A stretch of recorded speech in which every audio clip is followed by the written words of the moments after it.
নমস্কার সবাইকে, আরএস শর্টসে তোমাদের সবাইকে স্বাগত।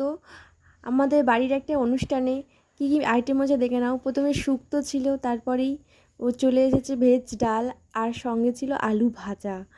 আলু ভাজা দিয়ে ভেজ ডালটা মাখিয়ে সুন্দর মতো করে একটা বাইট করলাম, তো খুব ভালো লাগলো। ফের আলু ভাজাটা চেয়ে নিলাম, কারণ সুন্দরই হয়েছিল খেতে।